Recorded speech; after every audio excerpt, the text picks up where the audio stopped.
That is great.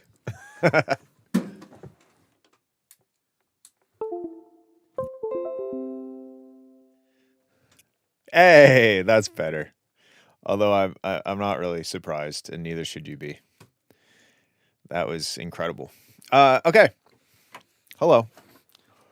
Let's start. First, I got to bring the tracks in, which I meant to do. There we go. Can I buy your train whistle for my car? You can when it's for sale on the Stance East website. All right. Let's have a listen to what you guys have been doing, and let me open up this just in case there's... Okay, we're good. Cool. Here we go.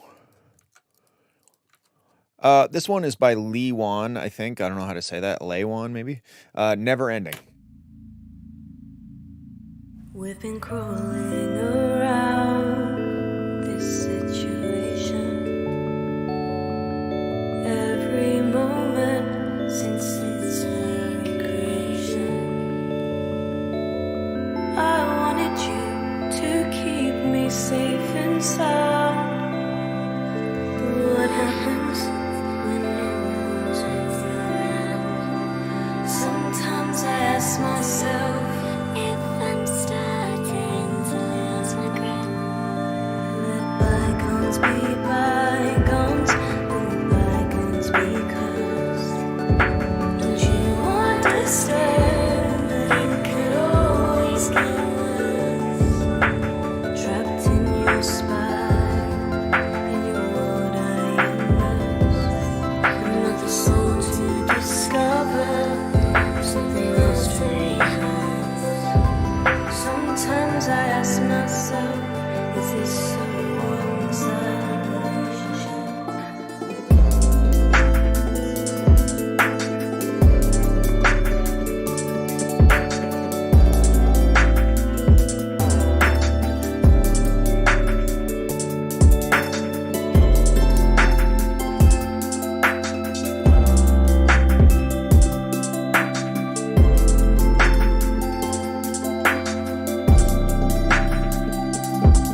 There's a possibility that things have gone wrong. How long have I been so alone? Find somewhere in denial of your empathy. I tend to be quite passive, it is tendency. Sometimes I ask myself, am I stuck on a sinking ship? It's a never-ending fantasy. Okay, so this is what I think so far. I think it sounds dope. I really like when the beat kicks in. You got like that door chime kind of synth sound, like that Bell DX7 FM kind of sounding synth thing. It's kind of loud. It's kind of getting in the way of the vocals a lot of the time, and I think also it's just kind of going the whole time.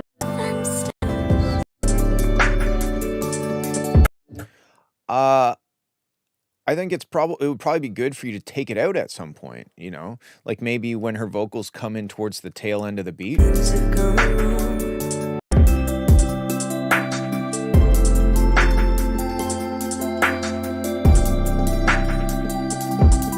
There's a possibility.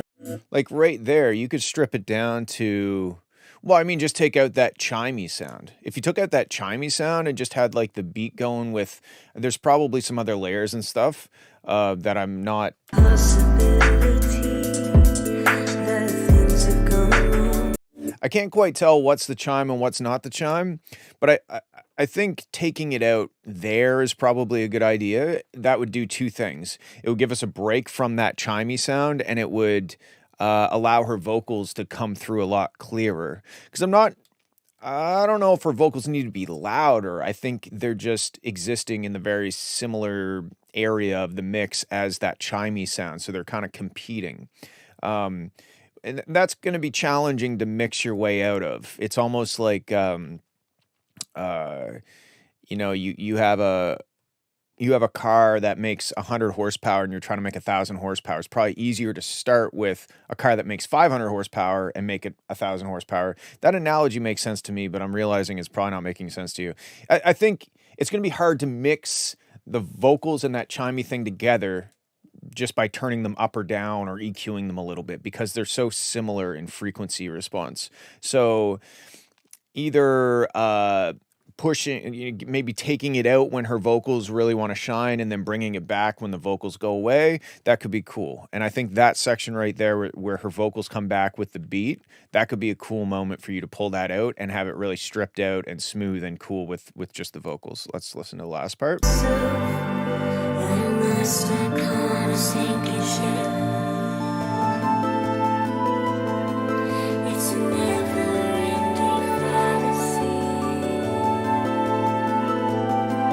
I'll try to write this letter gently.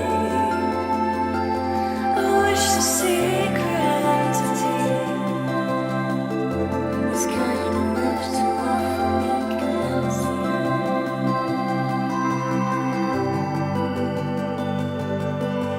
Is this what you wanted?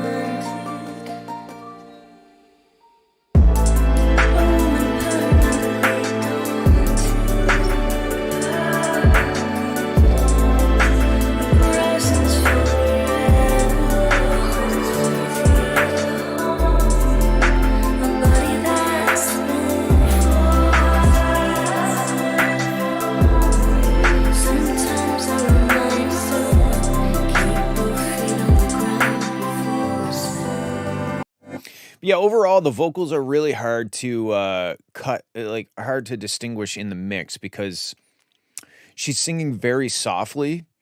So that's going to be a challenge anyway, just because of the performance of it. And the performance is good. She sounds good. It's a soft, airy vocal. And then the mix is a bit too cram-packed with other stuff for her vocals to really shine through. I had another thought. What was it? Oh. There's 0 effects in the whole track, I think. So I think I think having some swooshes, some reverse cymbals, some uplifters, downlifters, crashes, I think that's really going to punctuate and make the arrangement a little more clear because it's like, here's the start of the section or get ready for the start of the next section, right? So those are my thoughts. I think it's a sick track. Vocals are conflicting with the chimey sound. Vocals are difficult to hear, just generally speaking, because of the softness. Put some effects in there and try taking out the chimey stuff every now and then. What's going on, Niles? TST. I don't know what that stands for, but okay, let's move on. Good job. Let's check out Safaro Hurt. Is this a 9 Inch Nails cover?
This is sick. I think like you've left so much room for vocals and it's really missing vocals. What's this track? Is it on Spotify? I think I'm going to save it. I would say this track is not released or finished yet, if I were to take a guess. But yeah, this track is like it's begging for vocals. It's got so much room, especially when it strips out and goes here.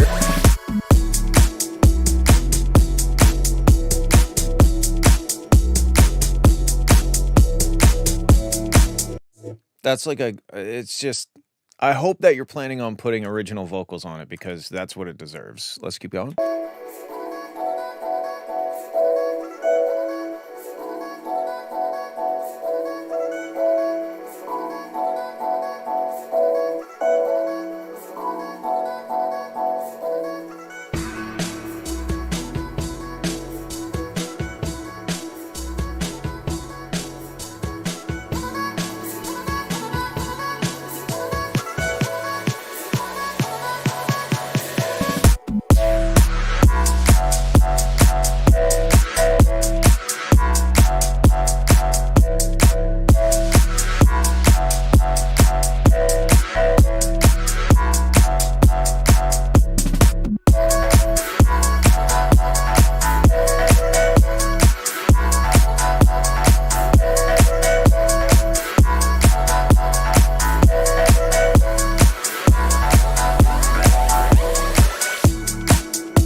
Yeah, I have zero. It sounds dope. I don't really have any notes except this. You better get some vocals on this and then finish writing it because it's like, it's great.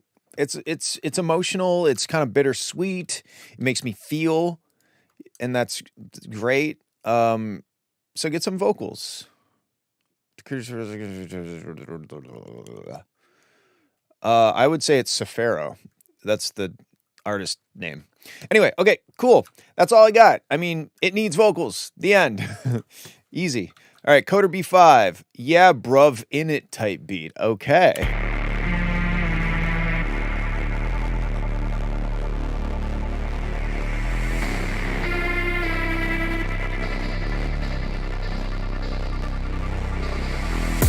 I'm a G like Ali. I'm in the alley with Ami and Kali. Shit. And I'm in my valley. I got sick quicker than whipping a rally. I leave a man red like Harry. Where am I Batman carrying? No, ain't nobody idiot know what it's for. No, key to Kiji, I'm a black.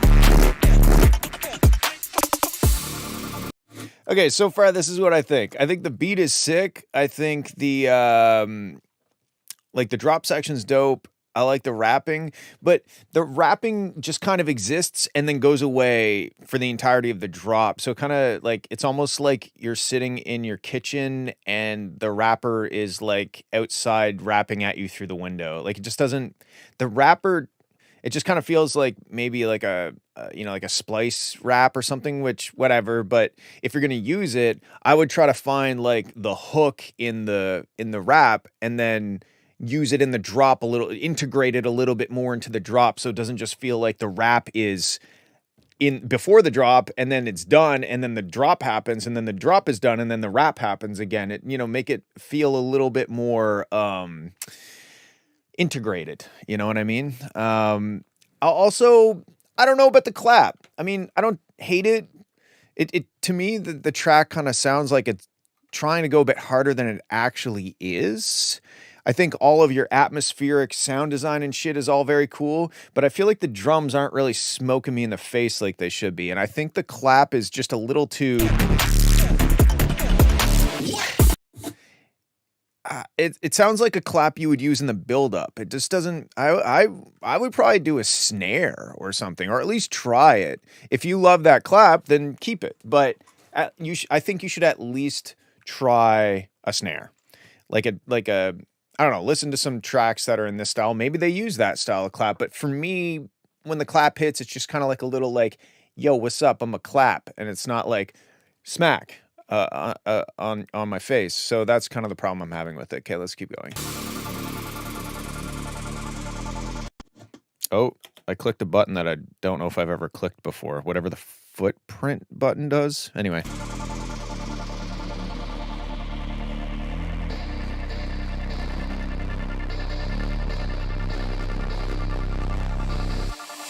I'm a G like Ali. I'm in the alley with Ami and Kali. Shit. And I'm in my body. I got sick quicker than whipping a rally. I leave a man red like carry. Where am I Batman carrying? No. Ain't nobody idiot know what it's flow. No. Key to Kiji, I'm a blow.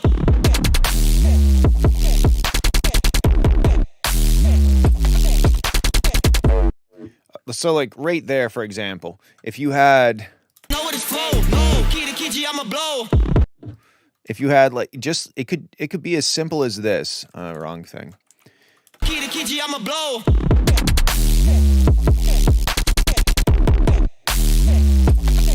Kiji, I'm a blow. Key to Kiji. Key to Kiji, I'm a blow.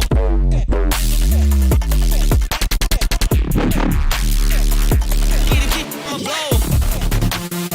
You know what I mean? Like just shit like that. Sprinkling the vocal to like include the vocal a little bit more in the drop, I think would make the track flow better because it wouldn't be so segmented. Here's the part with the rapping. Here's the part with the drop. Here's another part with the rapping. Now here's the part with the drop. You know, it feels like more of a cohesive package if you use the vocals, sprinkle them in. It doesn't have to be going like a full verse while the beat's dropped, but just, you know, at the end of a measure every once in a while, ticka-ticka-doom, vocal, back to the drop, cut out, you know, that sort of shit. I think that's a good idea. Get to know, can't get no free buy, man. I choose to blow, can't get no free buy, man. I got the flow like the wobble. I'll in your mobile.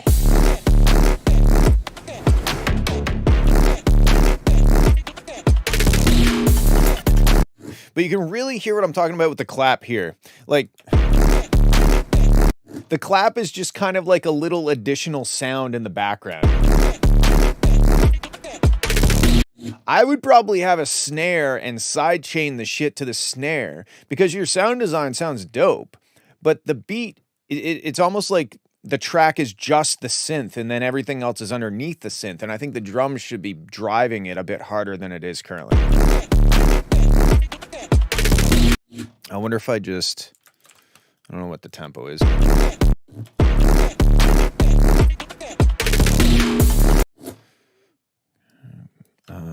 There's so many. Let's see. Somewhere around here, maybe.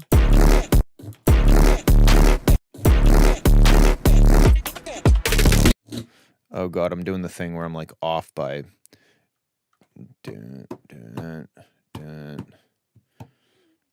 150? Okay, it's 150. So let's just throw a snare in there real easy, quick, dirty. All the above, none of the above. I don't know.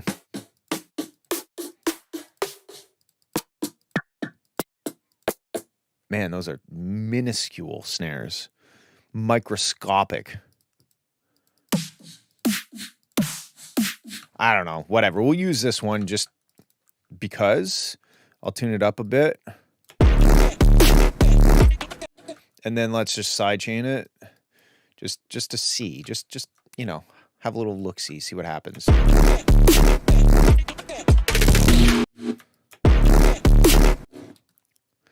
And again, I'm not saying this is the right snare for the job, but it's a snare.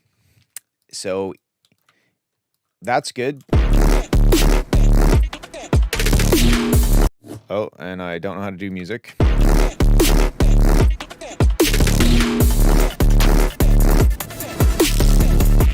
Obviously, that's a bit aggressive, but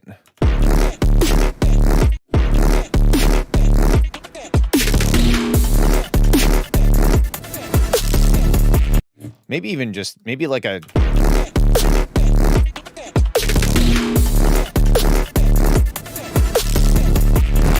and then I guess now that we have like a punchy snare, the kick sounds a little too roundy, a little too roundish. So let's get the kick a little bit more aggressive as well. High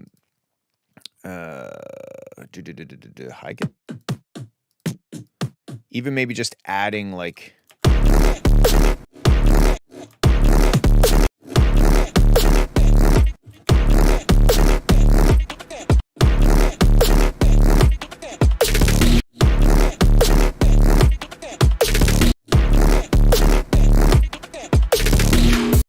you know what I mean? Like just to give it a bit more edge, because I think the sound design is sick, but I just think that the track is too rounded off. There's not enough sharp edges, and that's what I'm trying to bring into it with adding these more transient based sounds, right? Like your kick is rounded, it's just kind of a thump, and your clap is like a 909, just kind of so there's no real transience anywhere, right? In fact, I think your synth has more transients. Like the start of this synth hit is more transient-y than the drums. And I think that's an issue.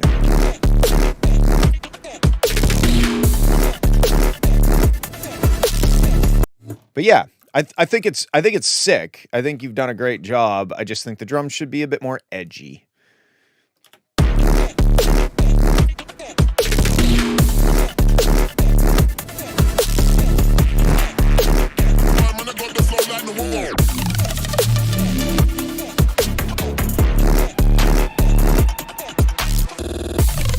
See what I mean? When it goes from what I added to... Actually, let's do it the other way around. Let's go like this.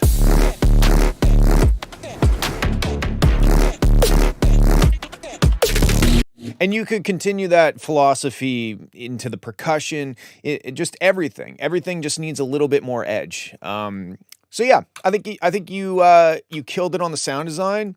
I think you need to integrate the vocals a little bit more into the drop, and I think you need to edge up those drums a bit more. Cool. The end. Thank you. Sick. I just did a thing that I didn't mean to do, but I did it. Okay. Next one. Horu Devilish Trio. Wow. Devilish Trio. That's an interesting name. Anyway, let's have a listen. Dark Days.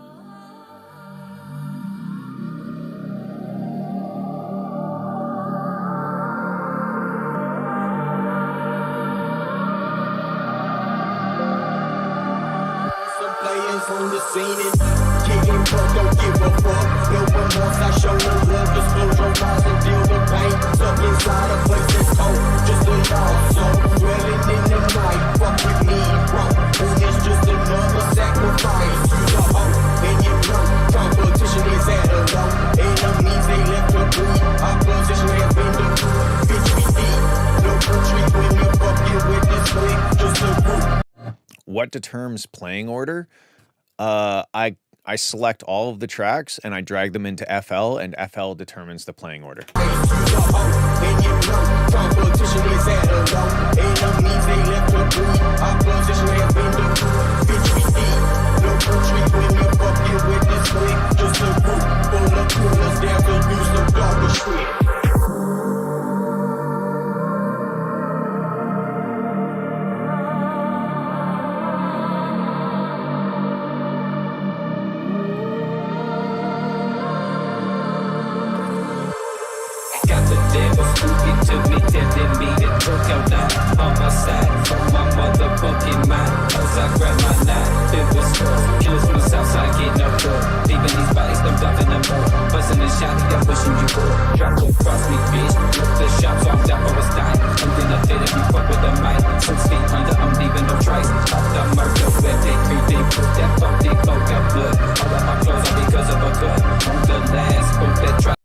This is sick. I mean, this is what it reminds me of.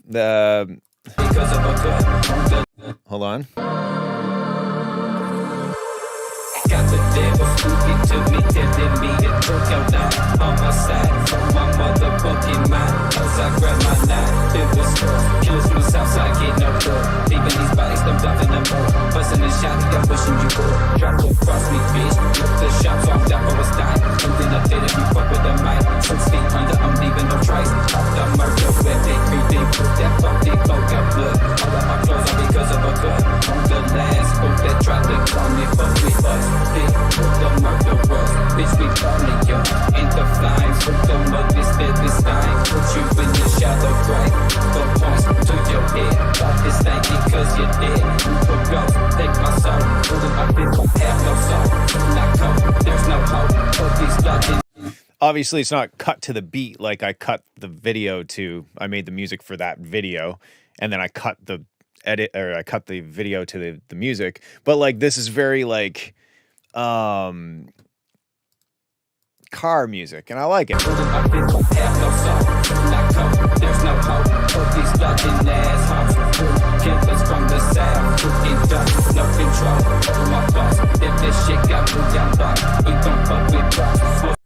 I mean, like, mix wise sounds like everything sounds dope. Arrangement wise, it kind of just like goes on and on. But I'm not necessarily upset about that. You know, I would maybe try to figure out a way to add a little bit more variety in here, especially once it kind of, I didn't really get bored of it, but once we got around this area here, it just kind of felt like it was looping. And maybe it is, and maybe you're changing little things, but you're not changing big enough things for me to feel like we have like accomplished something, you know what I mean? So maybe pulling out there's like a choir thing, or like stripping it out to just the choir and the vocal or something, trying to figure out a way to just keep it feeling like it's moving along, as opposed to, but you don't want to like go too crazy, because then you lose kind of the flow and the vibe of it. So it would just be like little things to try and make the track move along. But in terms of the production and the music for this style of music, it sounds dope. I don't really have any complaints.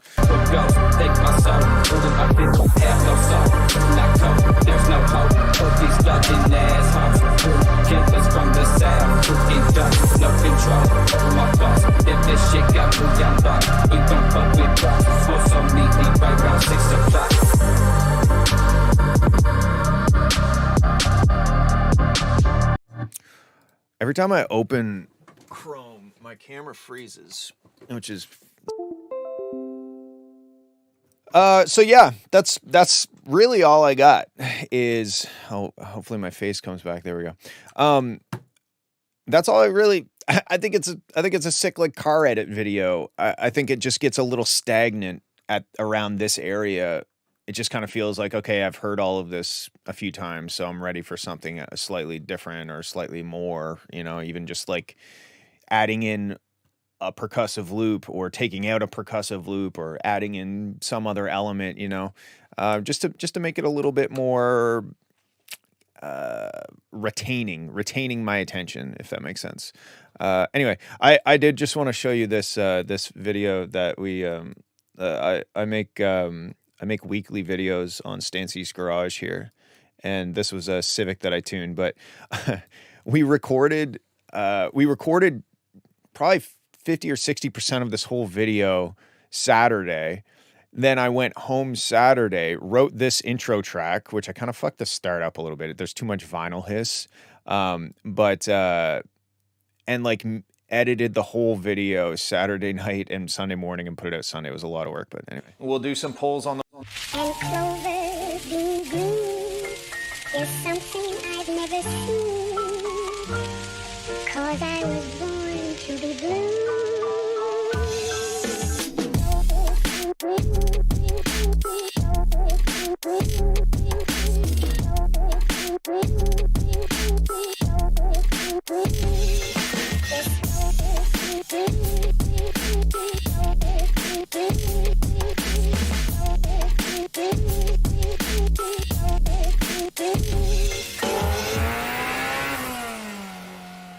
This is a Honda Civic. This is a Honda Civic. Anyway, I just thought that was cool. And it was like I wrote that track in like literally 20 minutes because I had no time. So I just went and I found this like old track that had blue in the title, and I illegally sampled it probably, and just like made a beat over top of it and cut it up, and it worked out pretty well, I think, combined with like the video that we got of it. If you're into cars, you should definitely go check out Stance East. We put up weekly videos, and they're pretty good. I'm pretty proud of what we're able to accomplish. So anyway, that's enough. This video is brought to you by Stance East Garage. Okay, let's move on. Good job though. That was a sick car video, and it sent me down car thought train. Next up, Felix Archive Care.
Why you always there?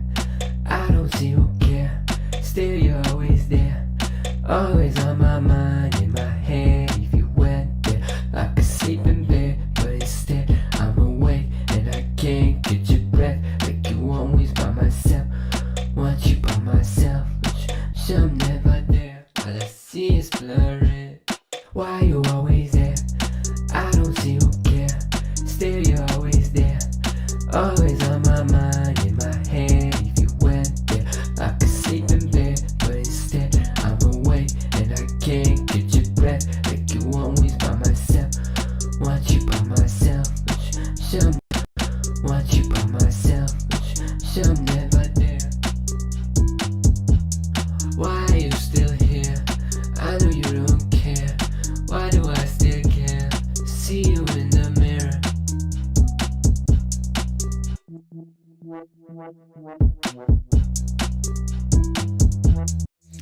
Okay, so this is very cool and unique. This threw me off at the start.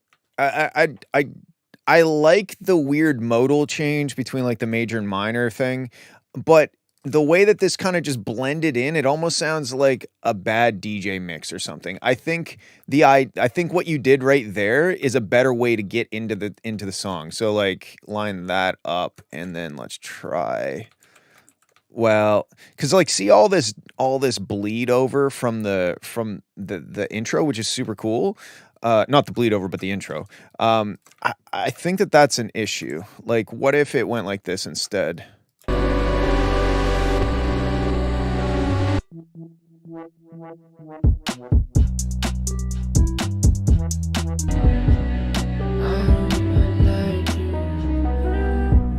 I think it's the like reverb / delayed out bleed from the big intro synth that's just kind of going over the rest of the intro, or not the intro, the rest of the track. I think there's too much dissonance happening because you have like the major and the minor thirds and they're all dingle dangling each other.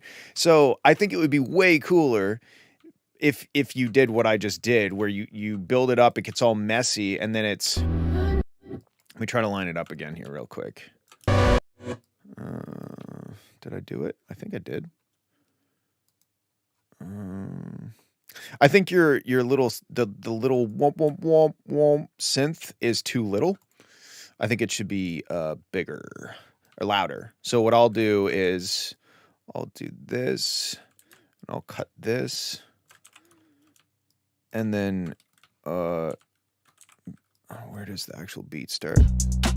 Okay, it starts right there. So let's do this. Take this, and I'll just double this by holding shift and clicking. So now there's 2 of them.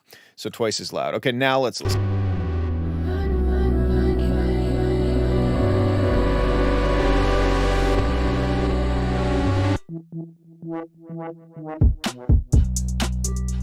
Or wait, where's the... Maybe it should go over to here instead.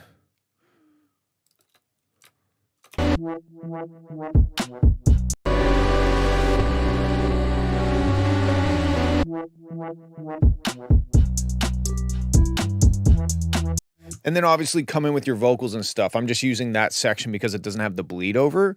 But I think something like that with a proper, like maybe even just a reverse cymbal might smooth that out a little bit. But I think that would be way cooler to go from this big atmospheric, very cool sounding, it almost sounds like a synth with like noise that's FMing the sawtooth or something. I don't know what you did for the sound design, but it's sick.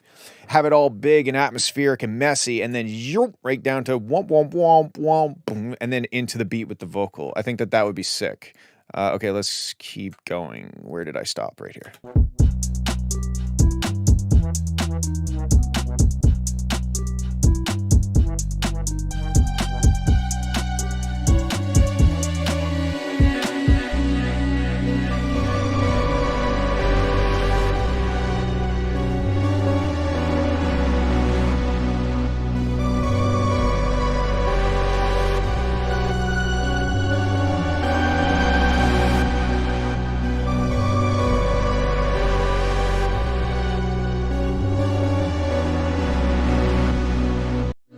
Yeah, other than that, I think it's dope. I think the modal change can be challenging, but I think it's only challenging because you're basically playing like a major into a minor, or minor into a major. I don't remember which way it goes. But if you have all of it trailing on top of each other, then you have that minor third and the major third existing at the same time because of the big long tails of the sounds. And then that just gives us some dissonance because we have like one semitone apart, right? So I would try that. And besides that, Still you're always there, always. I kind of feel like I don't mind the sound of the clap, but it's kind of weak. See why you always there. I don't see who care. And it kind of makes sense during moments like right there. It's dry and it's raw and it's kind of like lo-fi and it's cool. I like it, but I don't even like you. I just wonder if you could maybe layer a snare or something with it, just to give it a little bit more presence. It just kind of sounds a little bit meh in terms of like its power. When it goes down to this little stripped out section, it makes more sense. I see it, yeah. I see it, yeah. I see why you always there. I don't see you. Especially with the context of that other random little like rim shot thing that's in there. Now it makes a bit more sense. Always there. I don't see you care. Still you're always there. But when it's in the main part of the track, the rest of the track is kind of voluptuous, and that clap is just a little too like dry or something. I don't mean dry in terms of reverb. I just mean like it's like I don't know how to explain it. I would just experiment a little bit more, or maybe like wave shape that, distort it a little bit, get it a bit more loud and crunchy or something. You could maybe just run that clap, but maybe just push it a little harder into the mix. Okay, that's what I got. Cool. This one is called Don't Worry, Nick. There's a melody for this. I just haven't been able to upload the latest version. I'm sore. Okay. I believe this is Cheese.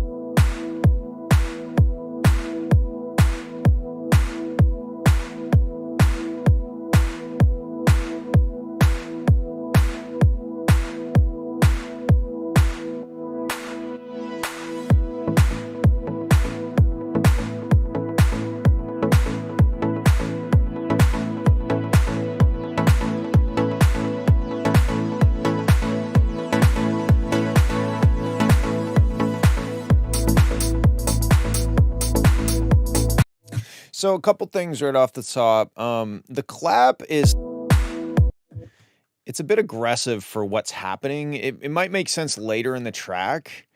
Yeah, because I saw it. I saw Cheese's name in the submission. Anyway, it's just like the clap is kind of like we are full force rocking, but the track is just kind of starting. So I kind of feel like a shorter kind of clap would probably work better, at least in the intro.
So why are you not using that whimsical lead sound more? I mean, like that's the best part of the track by far is when that comes in. You should be using that, like that should be a main element of the track. You said you have a melody for it.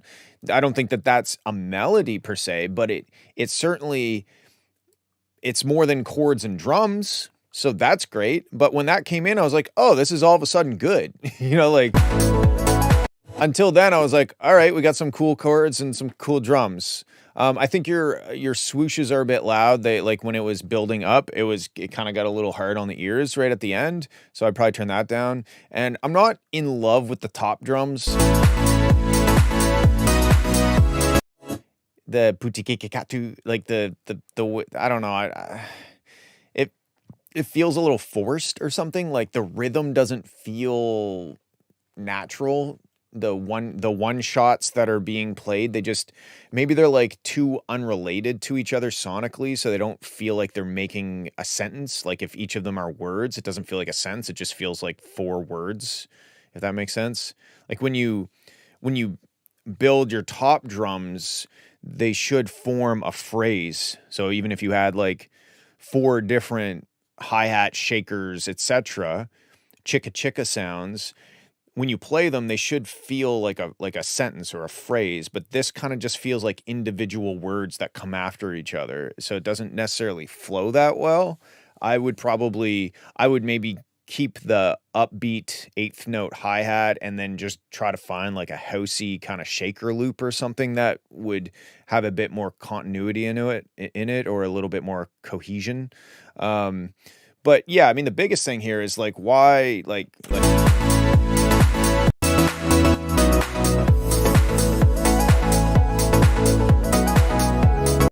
the little whimsical thing is so cool. That's the best part of the track by a long shot. You should not, but the way that it's used right now, it just kind of feels like you're like, ooh, I need a little layer. I'm going to add a little layer in there. But that little layer is like the best part of the song. So I would I would approach it as if it's an important element and use it as such. I'm not saying use it the whole time, but we shouldn't wait until 2 minutes in to hear such a great sound, because we might not make it 2 minutes in without such a great sound, if you know what I mean.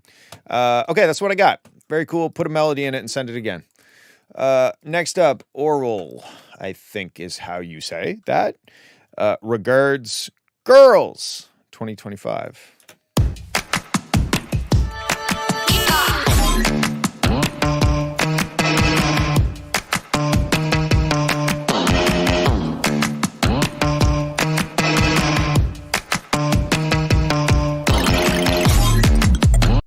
I was expecting a like the surfer thing.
So this is sick, but I got my suspicious eyes going because the some of the track is like low quality MP3, and then some of the track is not low quality MP3. Like when that vocal came in, it went right to 20 kilohertz, no problem. But then when we're playing through here, you can see there's a hard cutoff at the 192 kilobit per second MP3 area. So I got my suspicious eyes going.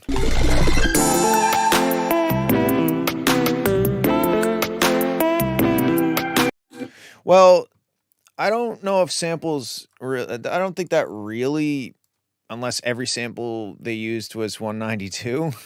Because like during these drops, like yes, it goes up there, but it's, if you take a 192 and you like master it and you do a bunch of like destructive limiting and compression and shit like that, that's going to create harmonics that goes past the 192 kilobit per second cutoff, right?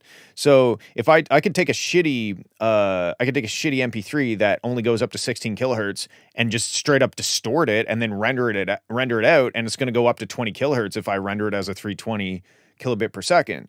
So to me, anytime I see that, I'm like, why are most of these elements a lower bit rate than the file itself? And that, you know, I don't know. I don't have the answer. This is super sick. Like, don't get me wrong, this is fucking cool as shit. There's all kinds of wicked stuff happening. It's sonically crazy. It's a very cool track. But whenever I see that, I'm always like, what's the cause of this? Because if you just make a track out of you know, synths and samples and stuff like that, and then you render it out as a 320, it should have the frequency response of a 320 kilobit per second MP3. It shouldn't have kind of the frequency response of a 192.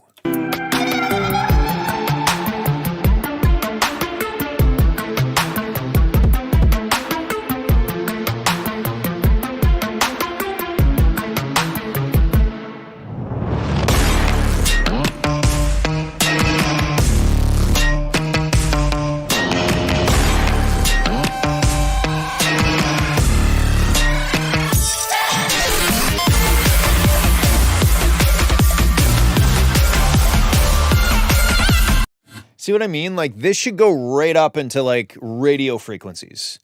But it's clearly at one point was a 192 and then got re-rendered as a 320 with some effects on it to push the harmonics up. I don't know that I don't like when I see that because it makes me wonder.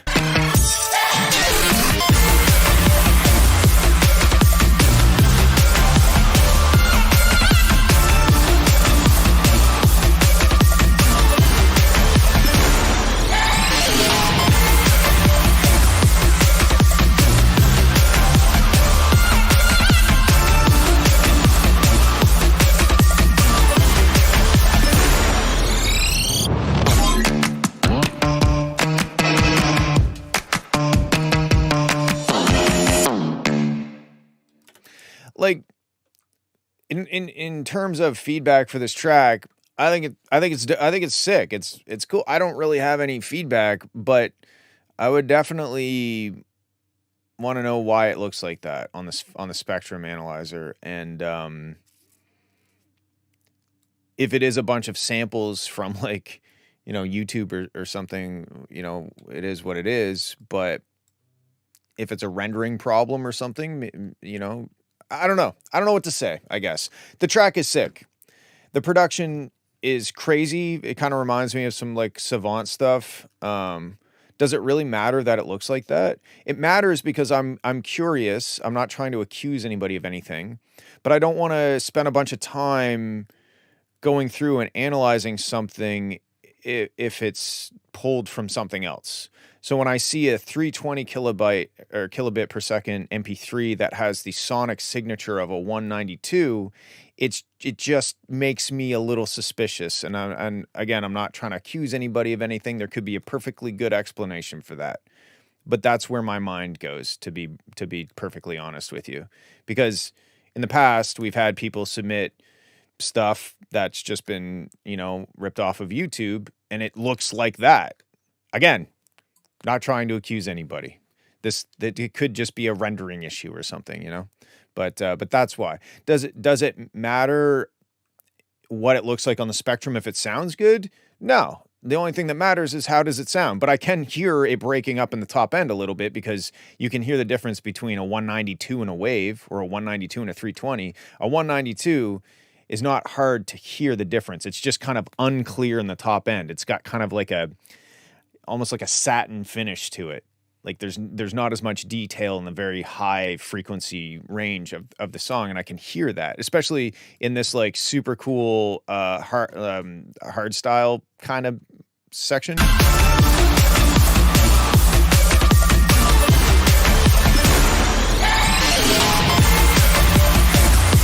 You can really hear it in that the white noise downshifter thing. You can hear that it's trying to go all the way to pretty much the highest frequency my ears can hear, but it doesn't quite make it there, and it rolls off on the top end. You can see it on the frequency analyzer here, and you can see it on the Spectrum analyzer up top.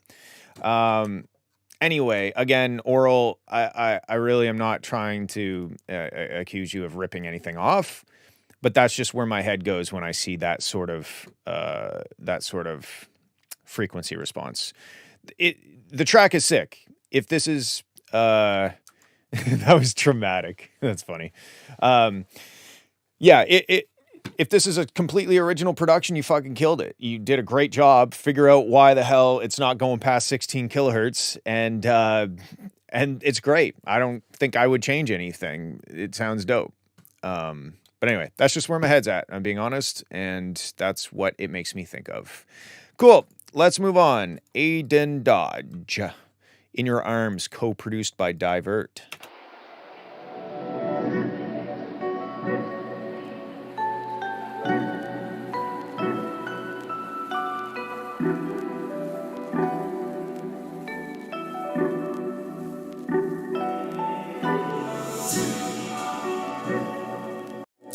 Cryotest was somebody who submitted some really crazy stuff, but then it turned out that he was just submitting music that he ripped off of YouTube.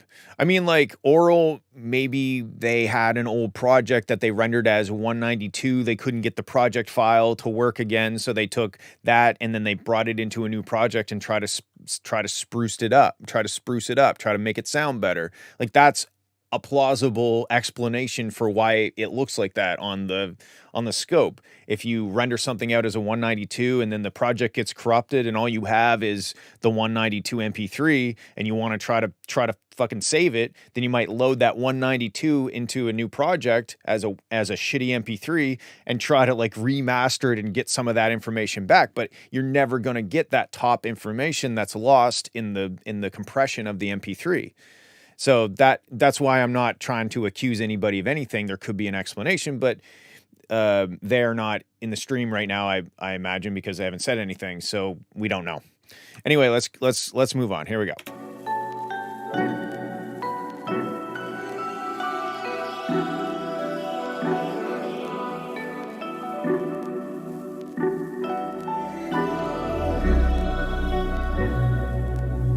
You always drift away when I need you the most, and I'd give anything just so you'd hold me close.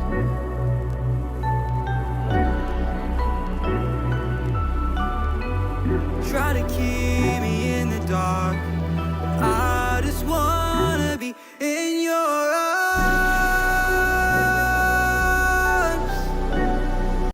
Okay, the vocals are a little low in the mix and they feel like they've been overly de-essed. Like at the end of Arms,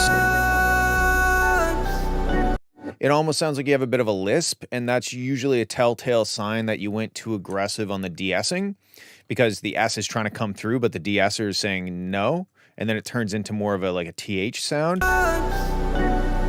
Arms, you know what I mean? So that would be my guess, is that it's just a bit aggressively de-essed. In your arms.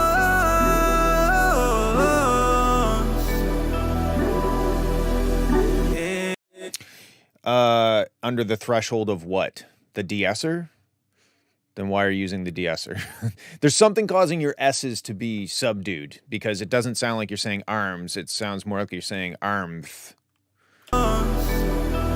Armth. You know what I mean?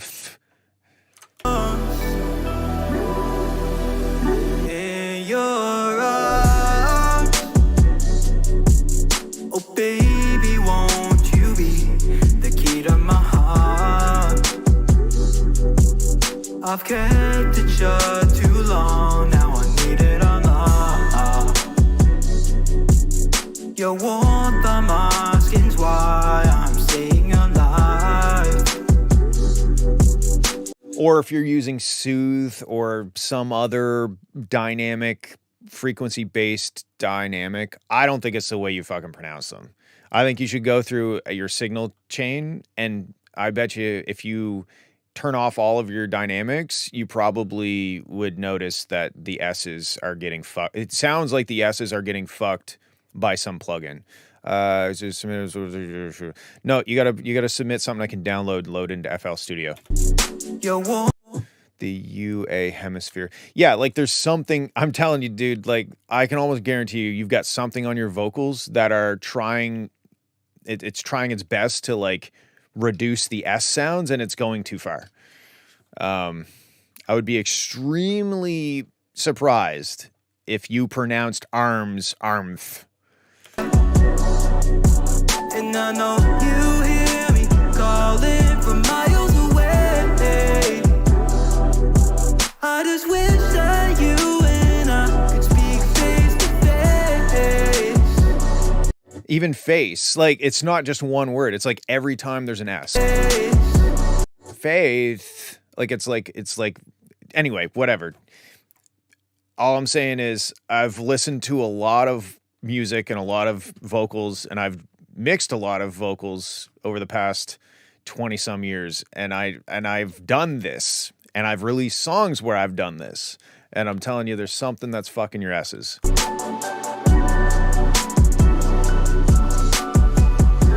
to keep me in the dark. I just wanna be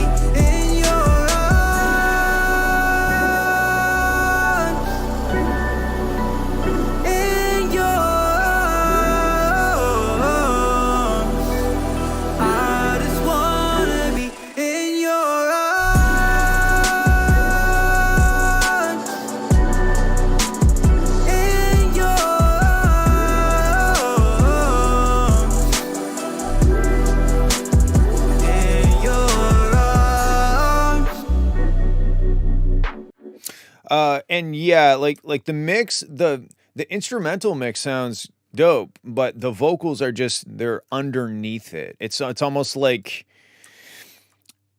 if you were to look at the mix and extrapolate the importance of the elements, the vocals are not very important because they're underneath everything. So I would probably go and figure out how to get them more present in the mix. Might not be as simple as just turning them up. You might have to go and adjust individual tracks to make room for them. But there's, especially like here.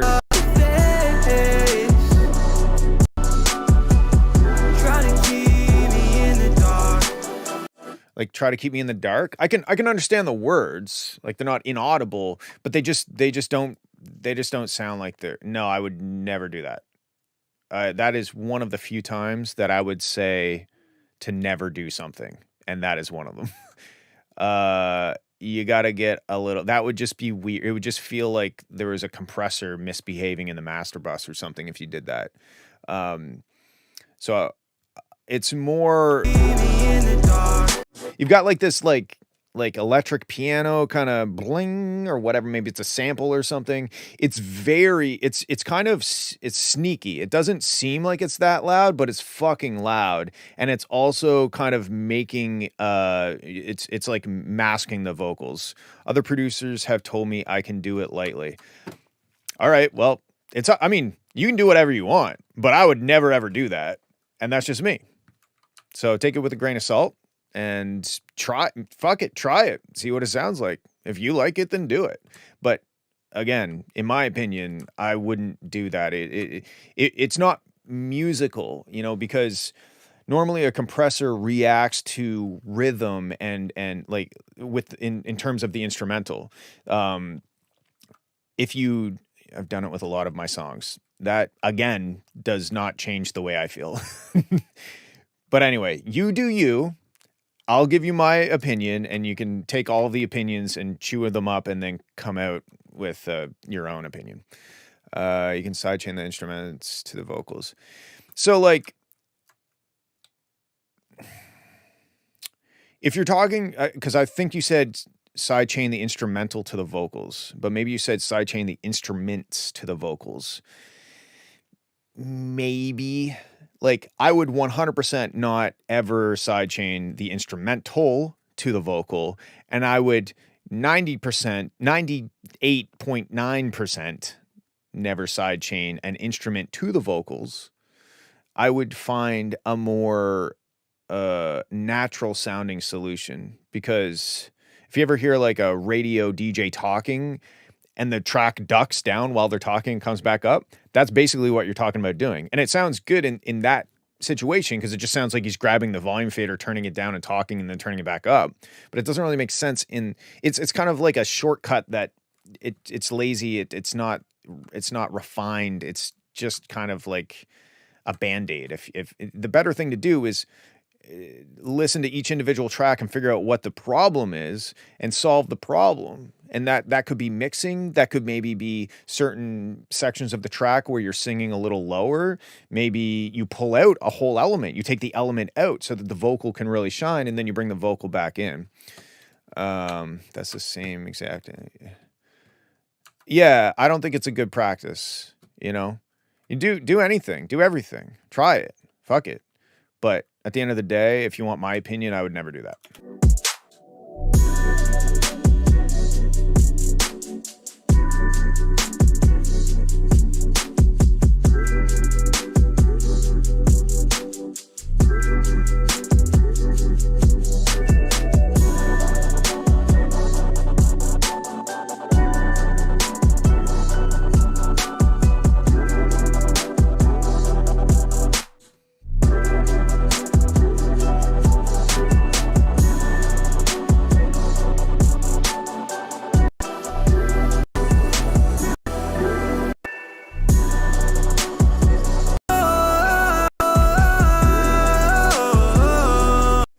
It's the thing that goes bring, bring. That sound is, I think, what's stepping on your vocals.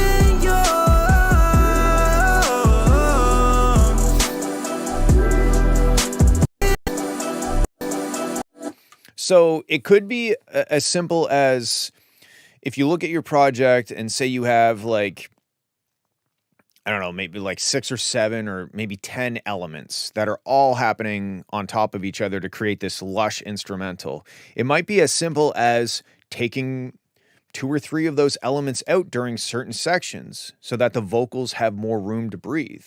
And then you don't have to worry about, sidechain and shit or trying to cut out frequency ranges or something to fit the vocal in. Like, just ask yourself, do I need all of these elements right now? Are they all necessary? Maybe that element I could hold off until this other section where the vocals aren't there, or maybe the vocals are being delivered in a different register, like a different octave, or I'm performing them louder, and now I can bring that other element in and they can both exist. But at the end of the day, when I listen to this whole thing, the vocals just sound kind of buried, and you've got to unbury them. And there's many ways to do that. Okay, that's what I think. Thank you for sending. I mean, it's a dope track. You did a great job singing. It's just the de-essing or whatever the hell you want to call it is aggressive. And the vocals are buried. Those are my 2 notes.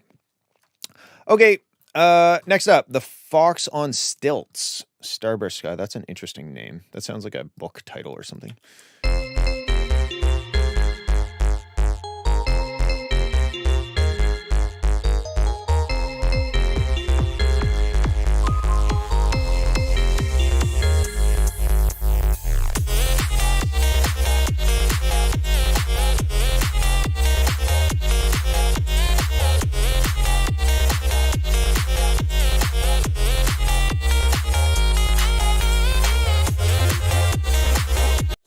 Okay, so a couple things. First thing, 260 kilobit per second. That's an unusual value.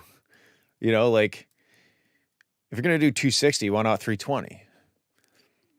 Anyway, you should always render out a 320 kilobit per second MP3 if you're going to do MP3s, because anything under that is going to get a little fucked in the top end. And we're not working with floppy disks anymore, so I think we can afford to have the extra 2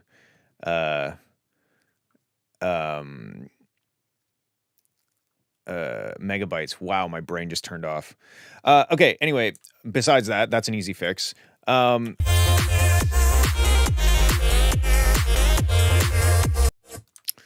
It's a variable bit rate. Yeah, interesting.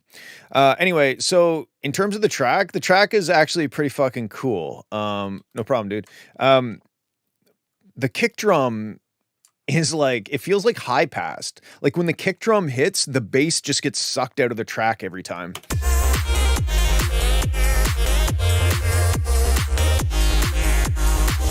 So what I would do if I were you is I would solo your kick and your bass, and I would fuck with that shit until it feels like it's pumping back and forth in a good way. It's easy to get overwhelmed when you have a bunch of elements and you're trying to mix them all at the same time. You're not sure why something isn't happening or why something doesn't sound a certain way. So what I would do is I would just focus like half an hour on just getting your kick and your bass to exist in a symbiotic way. Right now, the kick, it's almost like the bass is providing more of a kick drum than the kick drum is, right? So that would be my suggestion, is solo those 2 elements. And then the next thing I would do is mute those 2 elements and make sure that nothing else is contributing down to that bottom end, unless there's some, like a drum fill or something where you're okay with it getting a little rumbly down there for a moment. But yeah, it's usually good practice when you get far along into a project to compartmentalize your mixing, just because it gets overwhelming when you have a bunch of elements. So yeah, I would try that. And basically what you're going for is like the kick and the bass both have the same energy in the bottom end. Right now the kick is lacking. Okay, here we go.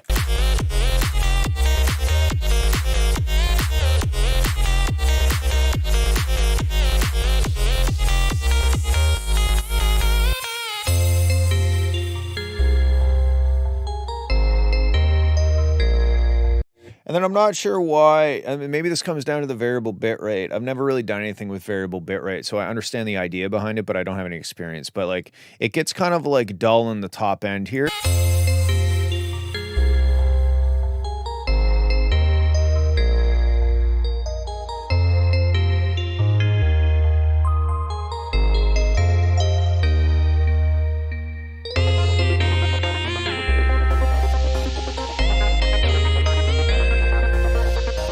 It almost sounds like the track has like a whole, like a low pass on it or something. And again, maybe it has something to do with that variable bitrate render. I'm not really sure, but I just know that like I like this musically, but it feels like I have water in my ears when I'm listening to this section.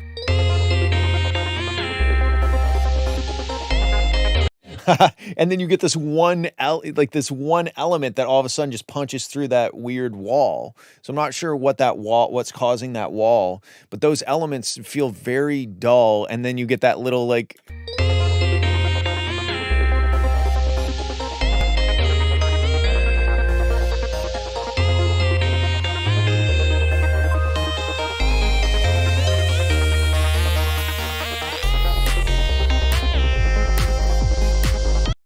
Yeah, well, I'm not sure what's going on here because we have another one of those situations where there's some elements there's different bit rates happening in the same track, so that's kind of strange.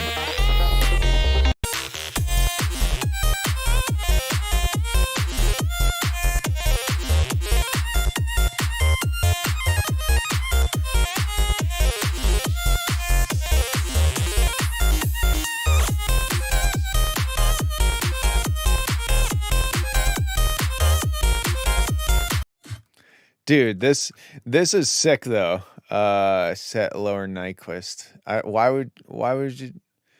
Why? This reminds me of this track that I made for CTV. Check this out. It's hilarious. I'll just go to like the.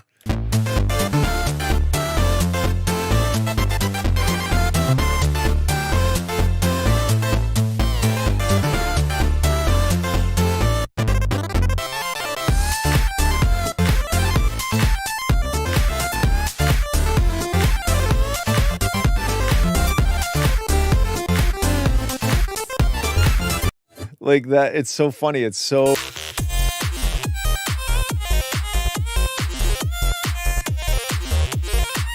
So, okay, you're talking about different, different sample rates or Nyquist frequencies and stuff like that. I don't think it's accomplishing what you want it to, in my opinion. I think that, I think it's just kind of sounding a bit dull. And when you think of a chiptune track, it's not that it lacks high frequencies. In fact, they're very bright, you know. It's just that the sample rate, I don't know how to explain it. It's that you're getting the aliasing. It's the aliasing, and the aliasing goes way up, very high frequency, right? Like a square wave out of a Commodore 64 has a lot of high frequencies in it, even if it's only being sampled at a low rate. So I don't think that. I don't know. I guess maybe it's a creative thing, but to me, it sounded unintentional. It just kind of sounded like a problem. So take that as you will. That's my opinion on it. If you like it getting degraded and that's like your intention, then fuck it, do it. But to me, when I heard it, I'm like, why does this sound so dull?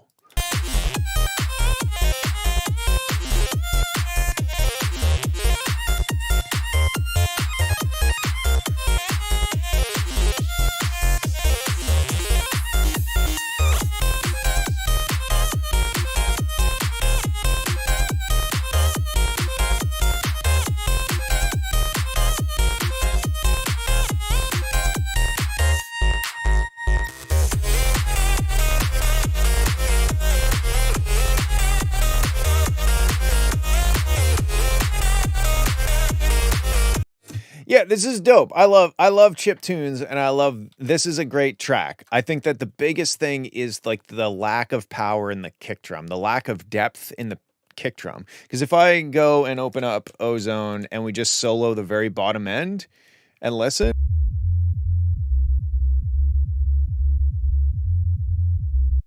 like all we're really hearing is the bass. We're hearing a little doom, doom, doom, but we're not hearing doom, da, doom, da, doom, da, doom. They don't feel equal. They don't feel like equals.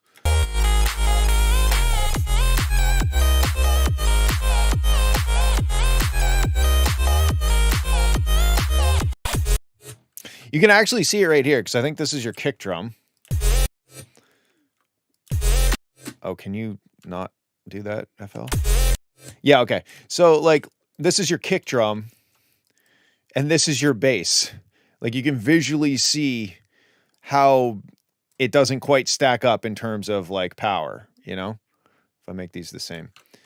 Oh, actually, it's easier to tell over here.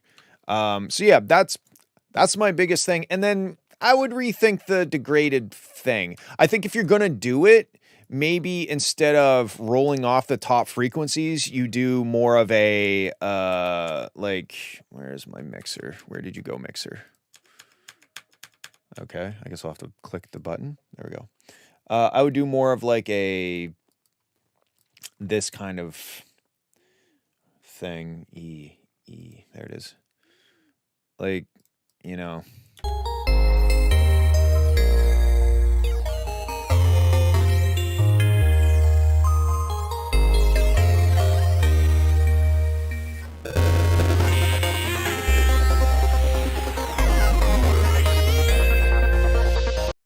Because that, to me, it doesn't just sound like you've low passed the track. It sounds like you've kind of intentionally fucked it up a bit.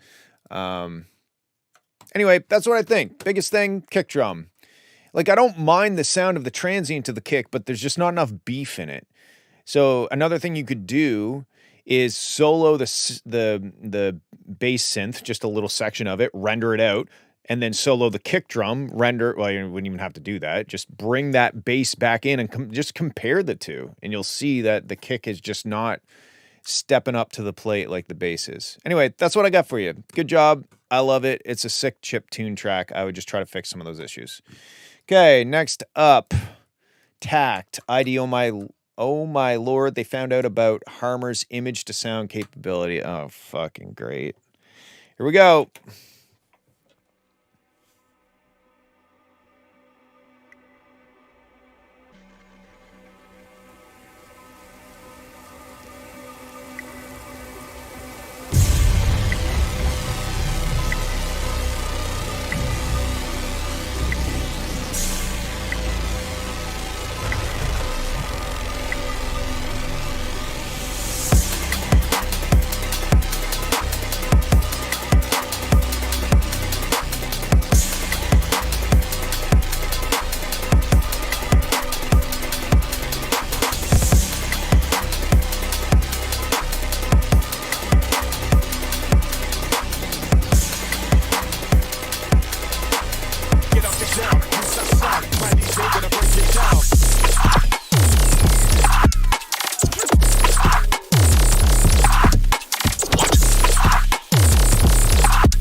That was sick. I straight up was expecting to get like a dick pic via audio, but I like what you did with that.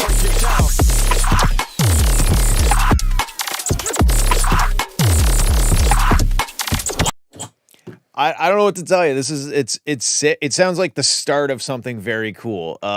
It doesn't sound developed enough for me to give you any real specific feedback because, like, of course, it's just kind of, it takes so long to get to the beat that, like, there's no real melody thing happening, and it's kind of boring until it gets to the beat a little bit. There's lots of, the sound design's cool, and I don't just mean the synth and the drop, but like all of the atmospheric shit that's leading up to it. It's all very cool. I like everything that's there, but it doesn't quite captivate my attention long enough to get me to the cool part, which is the drop.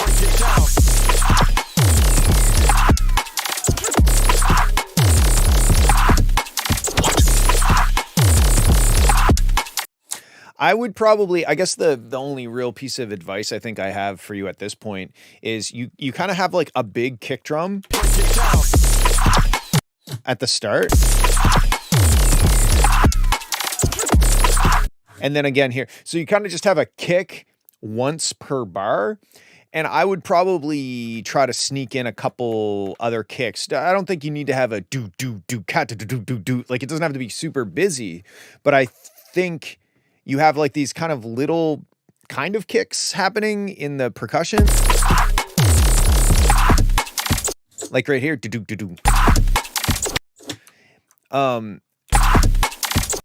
And I just think maybe you could use a little bit more of the big kick in there because it really hits home on the for the beat. Like it really it hits. And I think using it once per bar is just not quite enough. What's the best de-esser? I really like FabFilter Pro DS. And a de-esser, so the thing that I like about the FabFilter de-esser isn't how it sounds, because like you pretty much all the de-essers, they just kind of do the same thing. They just isolate a certain frequency range and then they compress that frequency range, right? But the thing I like about the FabFilter one is the visual aspect of it, because to me, how a plugin sounds is obviously very important. It's an audio plugin. It should sound good and do its job well. But if it doesn't have a good visual feedback, then you are not going to be able to use the tool in a way that makes it sound good. So the fact that the FabFilter Pro DS has, like if I load it up here, Pro DS. Oh, where Fab F, there it is. And then I do this. I'm gonna turn this down and then put my microphone into it. There we go. Check. So see how like you can really see the S's go by. Keep in mind we're not hearing this right now. I have it turned down because it would sound like this. But yeah, the fact, and you can also see, let me turn the input gain up a bit so that it's a bit more aggressive. Bloop, there we go. Okay. So see how you can see the energy in the bottom area. This is where you're isolating the frequency range that you want to target. You can also click at audition, and then all you're hearing is this bandpass, so you can really dial it in. And then you can also see the loudness of the S sound. You can clearly see it being represented in the waveform as it's going by. You can see the gain reduction over in this red. So if you turn this way up, see, now we've got no S's. There's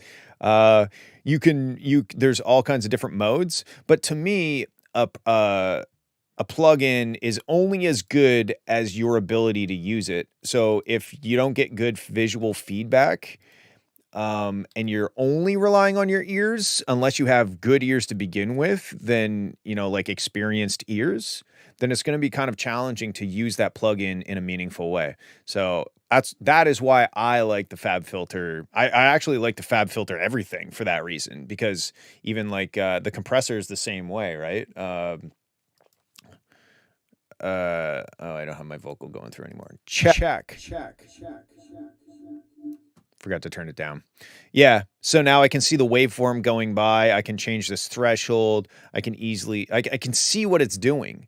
And that way I can primarily use my ears to make decisions, but I can double check my work and do like a sanity check to see what's actually happening. So anyway, not sponsored. Let's turn that off again. All right, let's move on. So yeah, it's a cool track, dude. That the only thing I would say is like maybe use a bit more of the thick kick drums. No worries. Okay, let's move on to the next one. Sound screen, I think is how I intended to say that. Space Between Worlds. That sounds epic.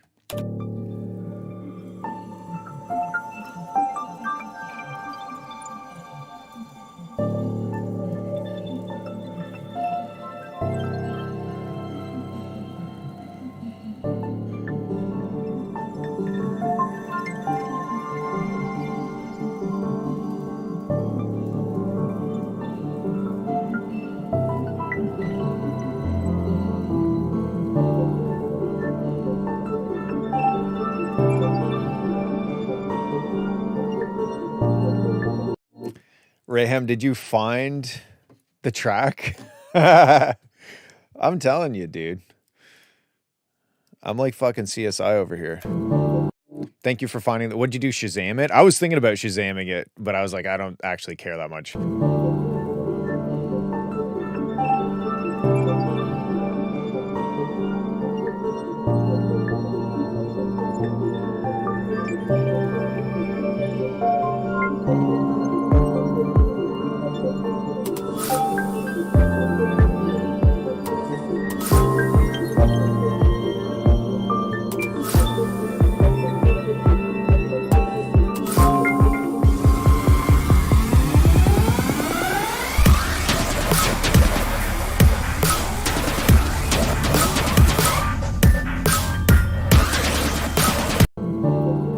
Okay, so I have a question for you, Soundscreen. Why is this a WAV file? I know that this is kind of bad timing because of the insinuation, but why is this a WAV file? But we have such an aggressive cutoff again at the 192 area.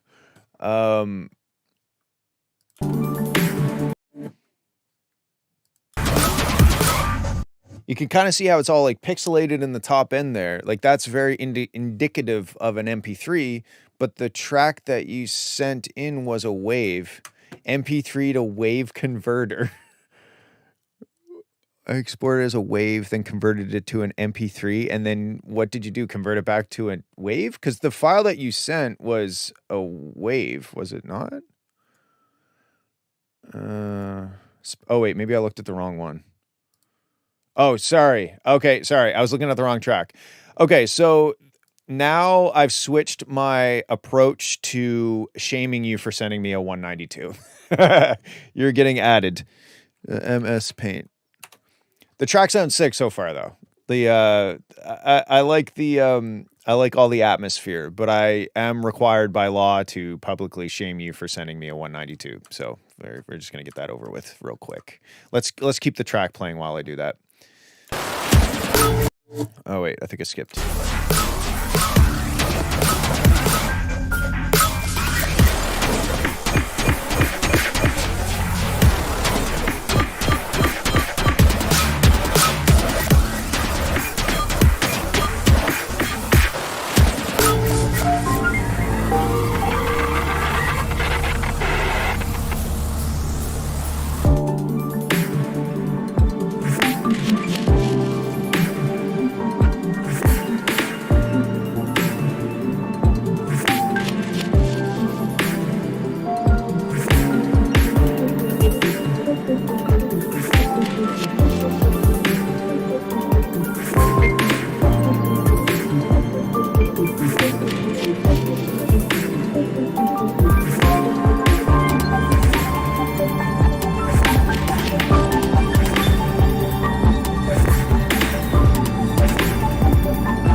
Okay, why did you send me secret codes? I'm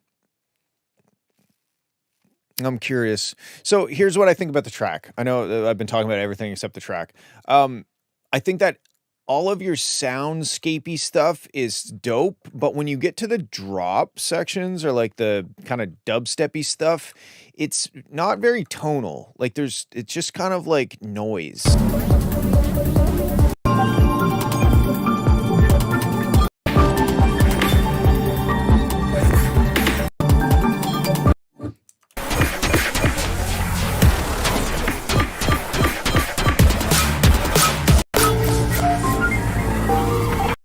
trying to even find that.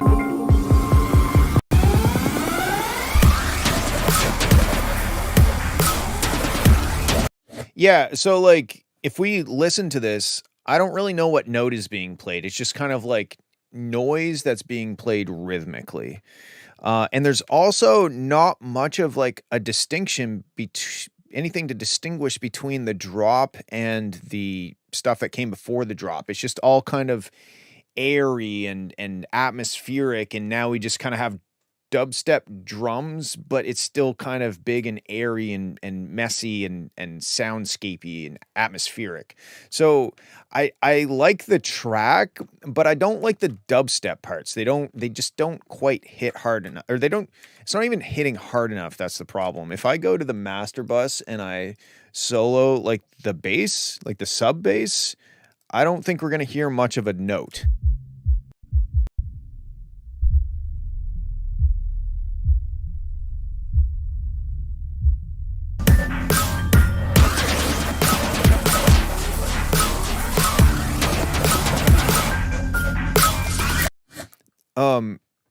Yeah, it's just kind of like a rumble down there, and that doesn't give the sensation of power necessarily. It doesn't, in order to have like a powerful drop, you have to have a very solid fundamental bottom end to support the rest of the track. Everything, it's like a house. It's all built on that fundamental bottom end. The next thing is the snare has this weird like high frequency thing that I don't necessarily hate the sound of the snare, but I think that whatever that high, like, cling, like there's this like, I can't explain it, but there's a very high frequency, almost like a trap. There's a specific trapaholic snare that has like this high frequency thing. And it's a bit aggressive. Like it's very loud in the very top end.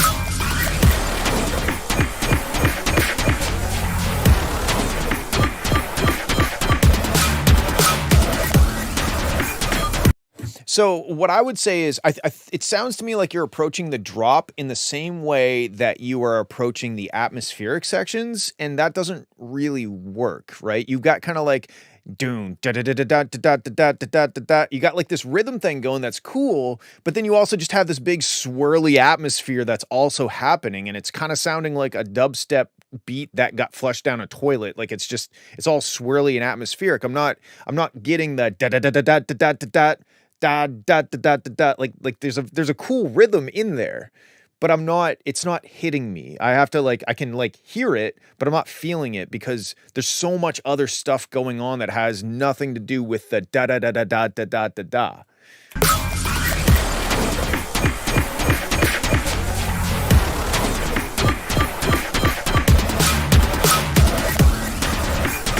You know what I mean? Like there's just a lot of atmosphere. And for a drop section, that doesn't really someone else's track. It feels very narrow with not a lot of separation. You mean stereo wise? Ram, are you still talking about the oral one? Person? Every single week this person has submitted an AI. I wonder if it's just cryotest like with a new name. Anyway, I don't really have any issues with the stereo separation in this track, if that's what you mean. Anyway, I'm just gonna, anytime I see that name, I'm just not gonna download the track anymore now that thank you for figuring that out. I definitely would not have. Yeah, I agree with you that you can't distinguish what's going on. It's like noise, but I don't think it has anything to do with the stereo field. I don't know why I'm using my hands in this kind of like dictator style. But yeah, it's more just, there's just a lot of like inharmonic. Thank you, brain, for finally working. Nothing with the stereo field, yes. Yeah, there's just like, it's just atonal. It's inharmonic. It's noise stuff that's swirling around, and it's just too atmospheric. So again, I think the approach of doing the